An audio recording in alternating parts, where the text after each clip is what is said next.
Assalamualaikum warahmatullahi wabarakatuh. Salam sejahtera untuk kita semua. Apa kabarnya rekan-rekan mahasiswa-mahasiswi Universitas Dian Nusantara? Kita berjumpa kembali di mata kuliah pengantar bisnis di pertemuan yang kelima. Tidak terasa kita sudah memasuki pertemuan yang kelima. Mudah-mudahan Allah Subhanahu wa taala Tuhan Yang Maha Esa memberikan kita keberkahan kesehatan sehingga kita bisa menyelesaikan mata kuliah ini dengan sukses dan lancar. Rekan-rekan semuanya, sebelum kita memulai proses belajar mengajar ini, alangkah baiknya sama-sama kita berdoa agar proses belajar mengajar ini berjalan dengan sukses dan lancar. Berdoa menurut keyakinan kepercayaan masing-masing. Dimulai.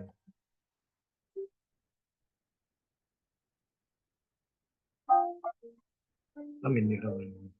Rekan-rekan semuanya, di pertemuan yang kelima ini kita akan membahas materi yang sangat menarik sekali. Mohon izin saya share materinya.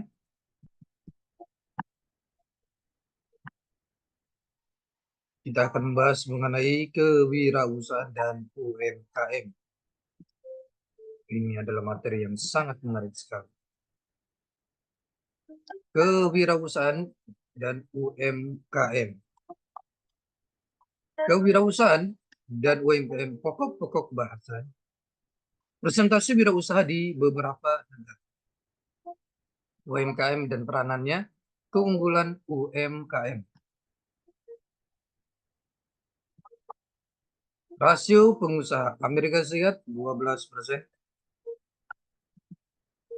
Singapura dan India 7,2%, Cina dan Jepang 10%, Singapura dan India 7,2%, Malaysia 3%, Indonesia kita lihat David McClellan, negara dapat makmur jika rasio pengusaha minimal 2%. Allah SWT telah mesediakan bumi dan segala isinya sebesar-besarnya untuk kepentingan umat manusia. Allah SWT tidak akan merubah nasib suatu kaum kecuali kaum itu. Jika kalian telah selesai menunaikan ibadah sholat Jumat, bersegeralah menyebar ke muka bumi dan carilah karunia.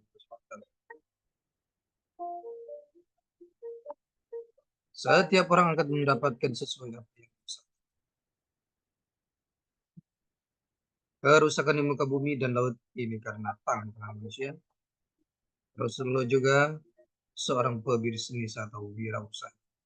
Itulah menjadi wirausaha mengapa penting. Selanjutnya, mendorong pertumbuhan ekonomi dan pembukaan lapangan kerja, meningkatkan kreativitas dan inovasi,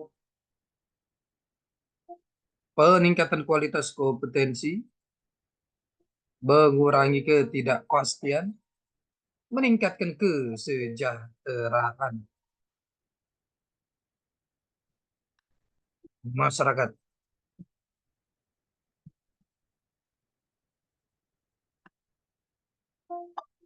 Negara itu akan dapat berjalan dengan baik kalau rasio wirausaha minimal 2%. McClellan 1996.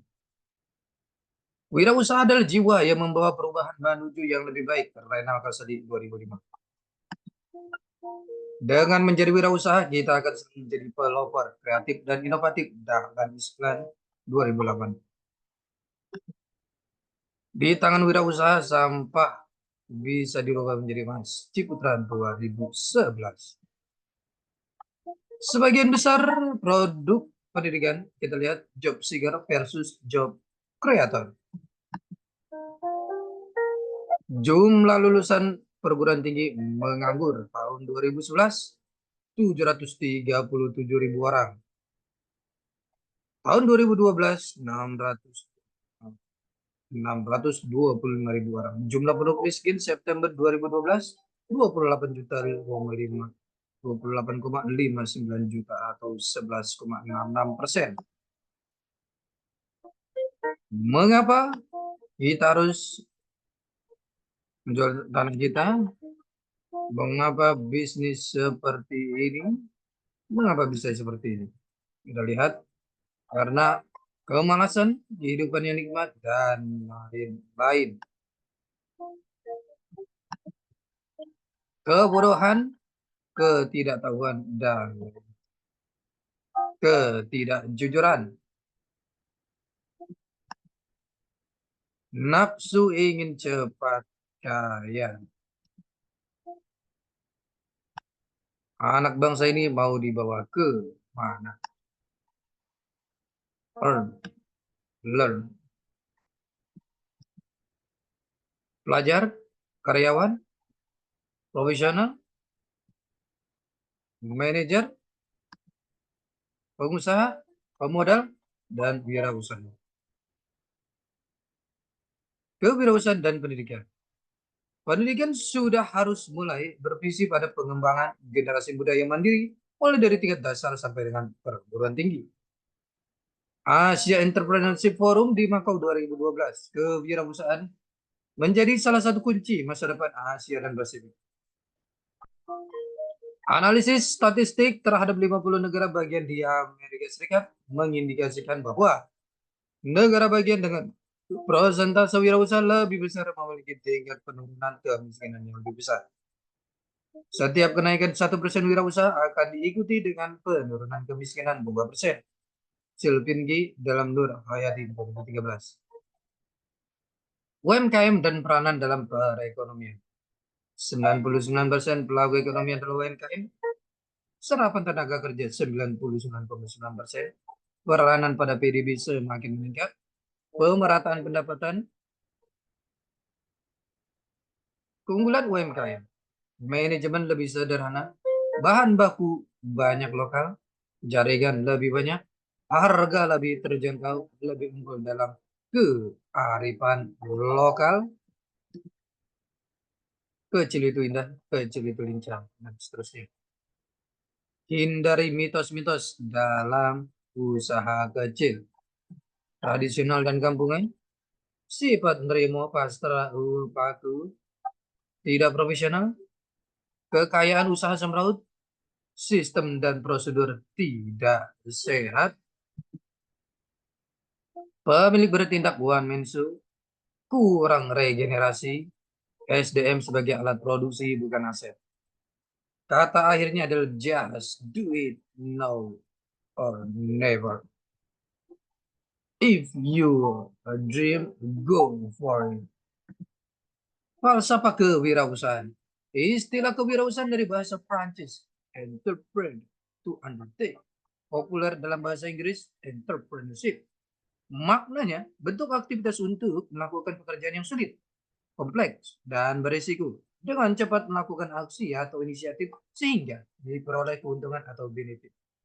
Keuntungan yang dimaksud bisa berupa materi atau uang, barang berharga, dan non-materi, dikenal atau pujian. Pelaku wirausaha disebut wirausahaan atau entrepreneur, kata kerjanya wirausahaan. Di Indonesia juga mengenal istilah wira swasta, wira, utama, gagah, luhur, berani, teladan, sua sendiri, dan star sendiri. Jadi wira swasta berarti berdiri di atas kaki sendiri atau berdiri pada kemampuan sendiri. Perbedaan kewirausahaan versus wira swasta. Kewirausahaan targetnya untung pada aktivitas apapun. KWS berhentikan kemandirian. KWU bisa terjadi pada seseorang di profesi atau jabatan apapun. KWS adalah menciptakan lapangan kerja. Falsafah kewirausahaan. Dalam dunia bisnis diperlukan falsafah kewirausahaan guna mendorong untuk menjadi pengusaha yang sukses. Tahu Cukung 1987. Pada artikel The Management of Chinese Small Business Enterprise in Malaysia, terdapat 16 prinsip yang baik. 1. Rajin dan tekun. 2. Hemat dalam pengeluaran. 3. Ramah kepada setiap orang. 4. Gunakan kesempatan. 5. Transparan dalam bertransaksi. 6. Berhati-hati dalam memberi kredit. 7. Memeriksa data keuangan dengan cermat. 8. Secara jelas membedakan yang baik dan jahat. 9. Dikendalikan sendiri secara sistematis. 10. Adil dan tidak pilih kasih terhadap karyawan. 11. Memeriksa dengan cermat semua nota pengeluaran dan pemasukan. 12. Memeriksa dagangan sebelum diterima. 13. Mengkaji dengan teliti setiap perjanjian yang dibuat. 14. Bijaksana dan jujur dalam usaha. 15. Menunjukkan rasa tanggung jawab. 16. Bersikap tenang serta penuh percaya diri. Manusia dan kewirausahaan. KWU berkaitan erat dengan manusia. Terkait dengan interaksi antar sesama, kita harus dapat berinteraksi secara efektif. Edward Sprenger mengklasifikasikan manusia atas dasar nilai hidup menjadi 6, yakni manusia politik. Suka berkuasa, tak ingin gaya, suka mengatur dan memaksakan kehendaknya. Manusia sosial, suka berkorban, tanggap terhadap yang terjadi di masyarakat, suka bergaul, menolong sesama, tidak egois. Manusia pengetahuan suka membaca, belajar, berpikir, serba ingin tahu. Menerima pengetahuan meskipun melalui kritik. Manusia seni suka menikmati, menciptakan sesuatu yang indah. Hidup sederhana, suka bergaul, terkadang trik. Manusia agama umumnya kurang mementingkan duniawi. Banyak waktunya untuk beribadah. Manusia ekonomi suka bekerja keras. Segala aktivitasnya memperhitungkan untung dan rugi. Suka mengumpulkan harta dan bersifat kikir. McLellan juga memperkenalkan 6 karakteristik perilaku yang konsisten dengan kewirausahaan. 1. Berani memikul resiko yang tidak terlalu besar. Namun resiko itu disebabkan oleh kematian dan bukan karena kebetulan. 2. Melakukan aktivitas dengan penuh semangat dan merupakan kegiatan inovatif serta berdaya cipta tinggi. 3. Resiko keputusannya merupakan tanggung jawab pribadinya sebagai pelaku wirausaha.